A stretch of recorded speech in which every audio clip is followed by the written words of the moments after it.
the southern tip of the Australian continent lies a remote island. An immense wilderness, divided by mountains. It's a world of ancient forests,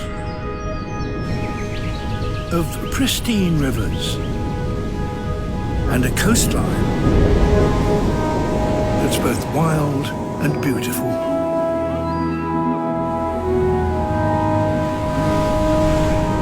Where lights dance in the southern sky and trees tower to 100 meters.